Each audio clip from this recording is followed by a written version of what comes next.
दयाल जीवन निरवंता। हरिवंश पुराण कथा विष्णु पर्व हरि अनंत हरि कथा अनंता 31वां अध्याय से जीवन निर्वंता। कंस की स्त्रियां और माता का विलाप। वेशवास जी कहते हैं कि जन्मदिन जिसका पुण्य क्षीण हो गया उस ग्रह के समान भूमि पर गिरे हुए पति को देखकर राजा कंस की पत्नियां उसके मृतक शरीर को सब ओर से घेर कर बैठ गई। जो कभी पृथ्वी के स्वामी और संरक्षक थे वही पतिदेव आयु समाप्त होने पर भूमिमयी शैया पर सो रहे हैं। यह देख राजा कंस की रानियां उसके लिए उसी तरह शोक करने लगी जैसे अरण्या युद्धपति और अरिण के लिए शोक मगन हो जाती है। वे विलाप करती है और विलाप करती हुई कहने लगी, हाय महाबाहु, वीर आपको वीरवत प्रिय था। आपके मारे जाने पर हम सब वीर पत्नियां मारी गई और हमारी आसों की हत्या हो गई और हमारे बंधु बांधव भी अनाथ होने के कारण मारे ही गए हैं। राजश्रोमणी, आपकी मृत्यु संबंधित इस अंतिम अवस्था को देखती हुई हम सब आपकी पत्नियां अपने बांधों सहित दीनतापूर्ण विलाप कर रही है। प्रभु, आप हमारे महाबली प्राणनाथ थे। आपके मारे जाने से हमारी तो जड़ कट गई। हाय, आपने हमें त्याग दिया। हाँ प्राणाधार, हम मन में रति संरक्षण की लालसा रखकर भी मानवस्था में प्रणय कोप से युक्त हो जब पृथ्वी पर लतों की भांति लौटकर विपरीत चेष्टा करने लगती, उस समय आप हमें प्रेम पूर्वक मनाकर शैया पर सुलाते थे। अब हमें कौन इस तरह उठाकर सेजों तक ले जाएगा। सौम्य, जिससे मनोरमा निवास वायु निकला करती थी, आपके उस कांतिमान मुख को सूर्य जल रहित तालाब में उगे हुए कमल की भांति अपने दुषा किरणों से दग्ध कर रही हैं। ये दुर्वस्था आपके योग्य नहीं है। ये आपके कुंडल रहित सुने कान, जिन्हें सदा ही कुंडल धारण करना प्रिय रहा है, इस समय कंठ में विलीन होकर शोभा नहीं पा रहे हैं। वीर, संपूर्ण रक्तों से विभूषित आपका वह मुकुट कहाँ है जो आपके मस्तक पर सूर्य की प्रभा के समान और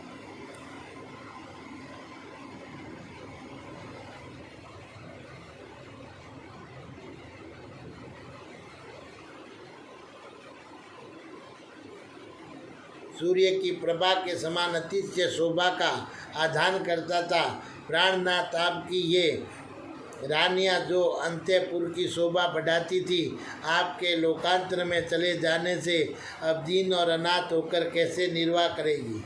नाथ सुनाता साध्वी स्त्रियों ने तो प्रिय भोगों ने कभी वंचित होती है और न उनके पति उनका परित्याग भी करते हैं, परंतु आप तो हमें छोड़कर चले जा रहे हैं। हाय, अब हम कैसे रहेंगी। ओह, काल महान बल से संपन्न है, जो अपनी उलट फेर क्रिया द्वारा शत्रुओं के लिए काल के समान आपको भी शीघ्रता पूर्वक यहाँ से लिए जा रहा है। नाथ, आपने हमें सदा सुखों में ही रखकर पाला पोसा और बड़ी किया और हम दुख भोगने के योग्य नहीं है, किंतु आज आपसे बिछुड़कर विधवा होकर दयनीय दशाओं को पहुँच गई है। अब हम कैसे यहाँ रह सकेंगी। जिनके मन में सदाचार के पालन का लोभ हो, उन साध्वी स्त्रियों के लिए एकमात्र पति ही परम गति है, सबसे बड़ा सारा। किंतु महाबली काल ने हमारे उस सारे को काट डाला। हम बेधव्य से अभिभूत हो गई और हमारा मन शोक से संतप्त उठा। हम विपत्तियों के उस गहरे कुंड में डूब गई हैं जहाँ केवल रोना ही रोना रह जाता है। अब हम आपके बिना कहाँ जाएंगी। हमारा समय आपके साथ ही बीता है। हमने आपके अंग में ही कीड़ा किए, किंतु एक ही क्षण में हम उस सौभाग्य से वंचित हो गए। सचमुच ही मनुष्यों की गति अनित्य है, क्षण भंगुर है। दूसरों को मान देने वाले महाराज, आपके निधन से हम सब की सब निर्मल हो गई है। जान पड़ता है हमने सब ने एक समान ही पाप किया था, जिससे सबको वैधव्य का चिन्ह धारण करना पड़ा। आपने हम रतप्रिया रमणियों को स्वर्ग के समान सुख भोग देकर सदा हमारा लालन पालन किया था। हम सभी आपके प्रति कामासक्त रही थी, फिर आप हमें छोड़कर कहाँ चले जा रहे हैं। देवोपम प्रभु आप ही हम अनाथों के साथ हैं। जगन्नाथ मानद पुरारी पुरी के समान विलाप करने वाली अपनी इन पतियों को कुछ उत्तर देने की कृपा करें। और महाभाग जबकि आपके सभी बंधु मारे जा रहे हैं और स्त्रियां शोक से पीड़ित हैं, ऐसे अवसर पर आपका परलोक गमन हमें बड़ा दारुण प्रतीत होता है। प्रियतम वीर, निश्चय ही परलोक की सुंदरियां बड़ी ही कमन्य हैं, और जिससे आप अपने घर की इन रानियों को छोड़कर और उनके पास जाने के लिए प्रस्थिति हो गए। अधिक से अधिक सुख सुविधा प्रदान करने वाले महाराज, क्या कारण है जो अपनी पत्नियों के रोने और आर्तनाद करने पर भी आप मोहवंश इनके दुखंत को समझ नहीं पाते, अथवा इस मोह निंद्रा से जाग नहीं उठते।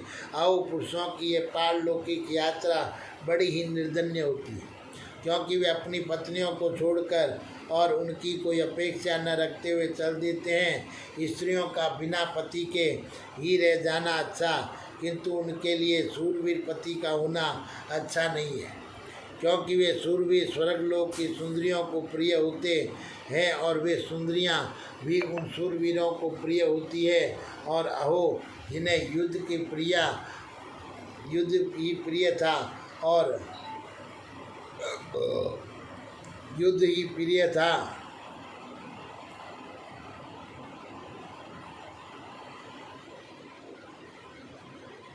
युद्ध में जरासंध की सेना का विनाश करके और यक्षों को भी हराकर इस भूतल पर एक मनुष्य पात्र के हाथ से किसी तरह मार डाले गए। इंद्र के साथ बाणों द्वारा युद्ध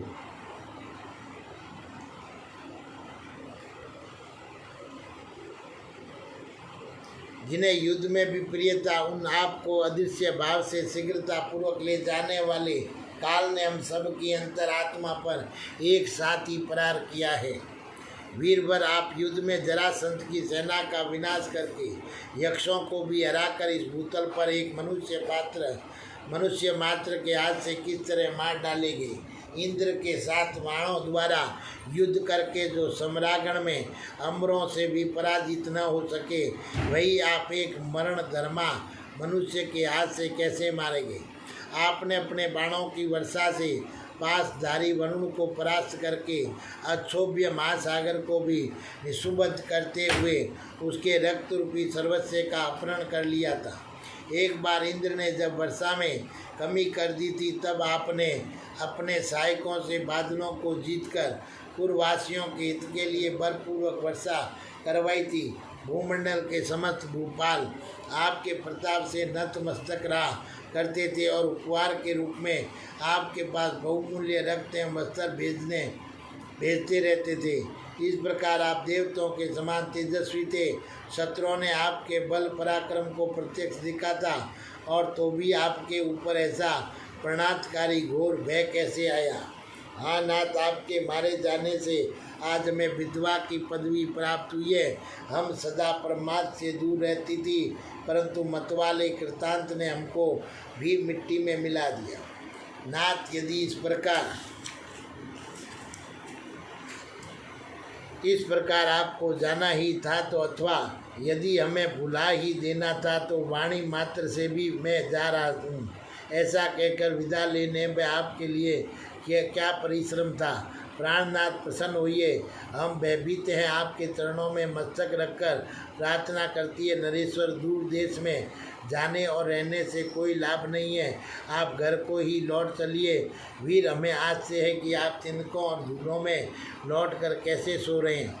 इस तरह पृथ्वी पर सोए हुए आपके शरीर को ध्येय क्यों नहीं प्राप्त होता। जैसे किसी पर सोते समय आघात किए जाए, उस प्रकार किसने हम लोगों को ये अप्रत्याशित, जिसकी हमें कोई आशा नहीं थी, ऐसा घोर दंड दिया। किस निष्ठुर ने हम सब नारियों पर इस तरह अत्यंत दारुण प्रहार किया। अब विधवा नारी जब तक जीवित रहती है उस विलाप ही करना पड़ता है, उसका अंतःकरण रोता रहता है।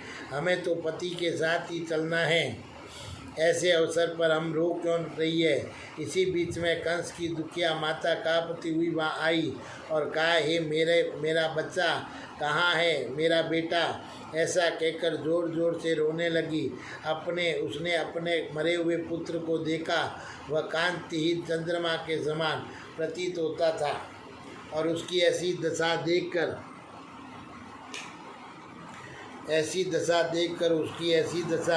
देखकर माता का हृदय विदीर्ण हो गया और उसे बार बार चक्कर आने लगा और वह पुत्र के मुख की ओर देखती हुई चीखने लगी, हाय मैं मारी गई। पुत्र वधुओं के आर्तनाद के साथ रोने बिलखने लगी और पुत्र के जीवन की इच्छा रखने वाली राजमाता उसके दीन मुख को अपनी गोद में रखकर आर्तवाणी में हाँ पुत्र कहकर करुणाजनक विलाप करने लगी। बेटा, तुम तो वीर व्रत में तत्पर रहते हैं और अपने बंधु बांधवों का आनंद बढ़ाते थे। वत्स, तुमने क्यों इतनी जल्दी यहाँ से प्रस्थान किया है? पुत्र, तुम बिना किसी नियंत्रण के इस अत्यंत खुले हुए स्थान में क्यों सो रहे हो? बस तुम्हारे जैसे शुभ लक्षण संपन्न नरेश इस तरह भूमि पर नहीं सोते।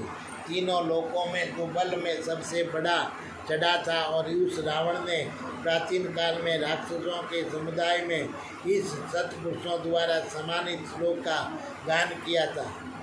मैं इस प्रकार बल और पराक्रम में बढ़ा हुआ हूँ तथा देवताओं का वध करने में समर्थ हूँ, तो भी मुझे अपनी ही भाई बंधुओं से घोर एवं अनिवार्य भय प्राप्त होता होगा। उसी प्रकार मेरा बुद्धिमान पुत्र अपने सजातीय बंधुओं पर लुभाया रहता था, तो भी इसे भाई बंधुओं से ही यह देह विनाशक मान भय प्राप्त हुआ है।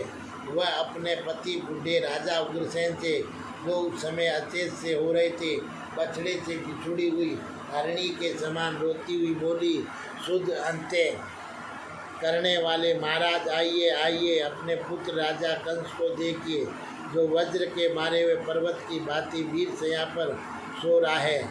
महाराज, अब हम लोग उसके लिए मृत्यु कालोचित कर्म करें, क्योंकि ये यमलोक में जाकर प्रेत तत्व को प्राप्त हुआ है।